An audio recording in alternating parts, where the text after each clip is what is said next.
Assalamualaikum warahmatullahi wabarakatuh. Hai kawan-kawan, perkenalkan kami dari kelompok 6 Wacana Filsafat Islam Kontemporer yang beranggotakan 3 orang.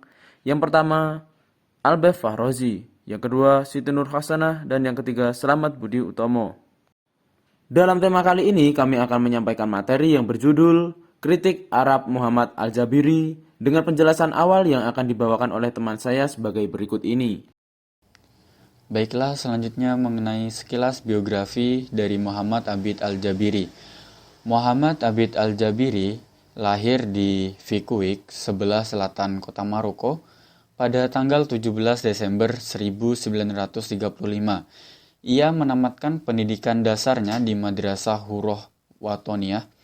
Kemudian pendidikan menengahnya ditempuh dari tahun 1951 sampai 1953 di Casablanca dan meraih diploma Arabic High School. Beliau juga pernah menempuh pendidikan filsafat selama setahun di Universitas Damaskus, Syria. Dan beliau wafat pada Senin 3 Mei 2010, tepat di usia 75 tahun. Maju saat itu untuk membangun kembali peradaban umat Islam yang telah tenggelam, serta mengadopsi metodologi barat dalam turatnya atau budayanya, seakan-akan mereka lupa bahwa ketika mereka mengadopsi metodologi tersebut, maka secara otomatis seperti epistemologinya, nalar termasuk nilai dari para orientalis juga akan teradopsi. Baiklah, selanjutnya memasuki pemikiran dari Abid Al-Jabiri mengenai apa itu nalar Arab. Pemikiran Abid Al-Jabiri dilatar belakangi karena adanya kegagalan umat Islam dalam upaya memperjuangkan kebangkitannya setelah mengalami ketertinggalan oleh Barat. Berangkat dari latar belakang tersebut, Al-Jabiri ini mengambil pemikiran dari tokoh yang bernama Lalande. Tokoh ini membedakan atau memetakan akal itu menjadi dua tipe. Yang pertama disebut al-aql al-mukawin atau akal pembentuk yang sifatnya aktif, dan akal ini juga sering disebut dengan akal murni, akal yang membedakan. Kemudian untuk yang kedua disebut dengan al-aql al-mukawan atau akal yang terbentuk. Fokus dari Al-Jabiri juga pada tipe akal yang kedua ini, yaitu al-aql al-mukawan. Akal ini merupakan akal yang terbentuk, yaitu terbentuk dari apa? Dari sosial budaya Arab itu. Oleh karena ini, Al-Jabiri itu mengistilahkan dengan nalar Arab. Sifat dari akal ini itu bersifat relatif atau masih bisa dirubah, tergantung pada sosial budaya atau pendidikan dan sebagainya. Al-Jabiri kemudian memberi penawaran untuk merekonstruksi pemikiran atau nalar Arab yang paling tepat, yaitu melalui epistemologi Islam, yaitu yang dibagi menjadi tiga: Burhani, Bayani, dan Irfani. Dan selanjutnya akan dijelaskan oleh teman saya. Nah, untuk menjawab tantangan modernitas, Jaibiri menyerukan untuk membangun epistemologi nalar Arab yang tangguh. Sistem yang menurut skema Jaibiri hingga saat ini masih beroperasi, meliputi yang pertama, sistem epistemologi, indikasi serta eksplikasi atau ulum al-bayan, merupakan sistem epistemologi yang paling awal muncul dalam pemikiran Arab. Ia menjadi dominan dalam bidang keilmuan pokok indigenus seperti filologi, ilmu hukum, fikih, ulumul Quran, dan masih banyak lagi. Dan sistem ini didasarkan pada metode epistemologi yang menggunakan pemikiran analogis dan memproduksi pengetahuan secara epistemologi pula, dengan menyadarkan apa yang tidak diketahui dengan apa yang telah diketahui, apa yang belum tampak dan apa yang sudah tampak.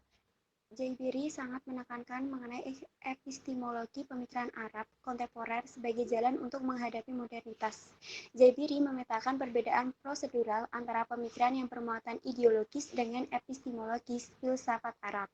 Menurutnya, muatan epistemologi filsafat Arab Islam, yakni ilmu dan metafisika, memiliki dunia intelektual berbeda dengan muatan ideologisnya. Karena pada muatan yang kedua, yang terdiri dari ideologi terkait dengan konflik sosial politik.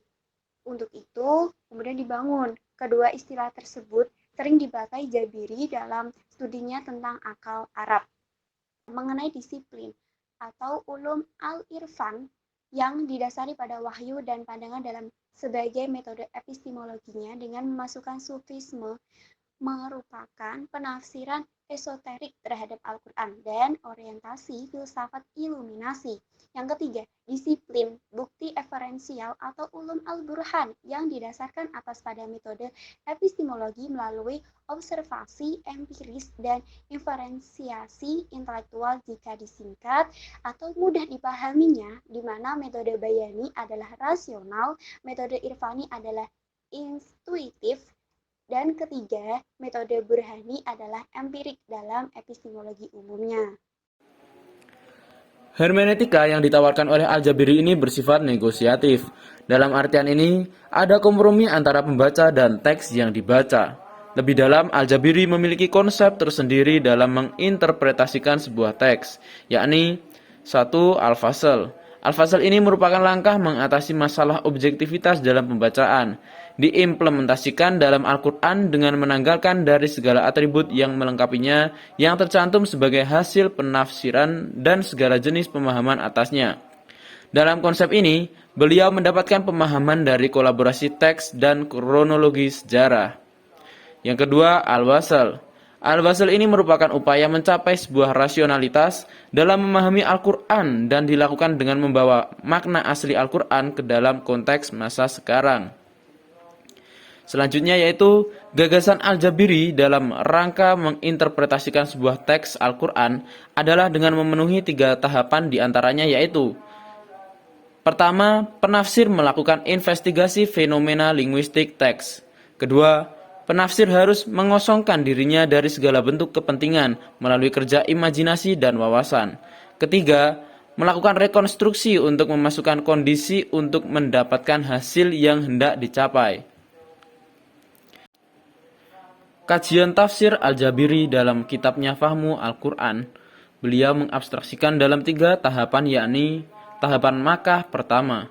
Al-Jabiri ingin menunjukkan bahwa keteraturan turunnya ayat yang menunjukkan kronologi waktu kisah itu sendiri yang bermula dari Quran Surat Al-Fajr hingga Quran Surat Al-Qamar. Jika dilihat sekilas, mayoritas bagian ini menampakkan kisah-kisah para penduduk Badui dengan para utusan Allah.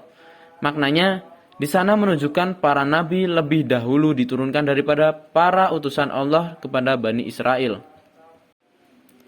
Tahapan Makkah kedua. Pada periode ini, Al-Jabiri mengelompokkan pada 3 bagian umum yang dimulai dari Quran Surat Shad hingga Quran Surat Al-Ankabut. Pertama, abstraksi secara lugas proses diturunkannya Al-Quran dengan perjalanan dakwah Rasulullah SAW di Makkah. Kedua, kisah-kisah yang terungkap dalam Quran Surat Al-A'raf.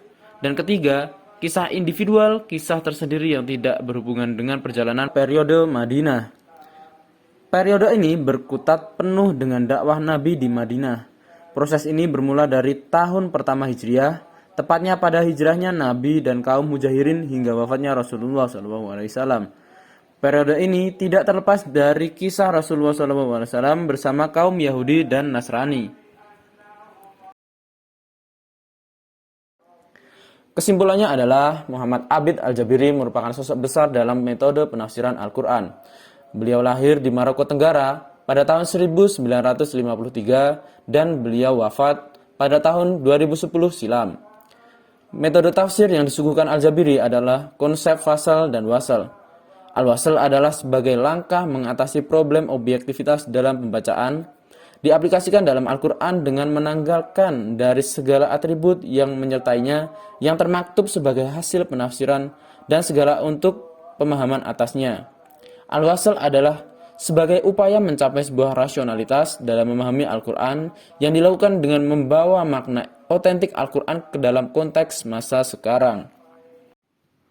Baiklah teman-teman, terima kasih kalian sudah menyimak video ini dari awal hingga akhir. Kurang lebihnya dari kelompok kami mohon maaf yang sebesar-besarnya. Wassalamualaikum warahmatullahi wabarakatuh.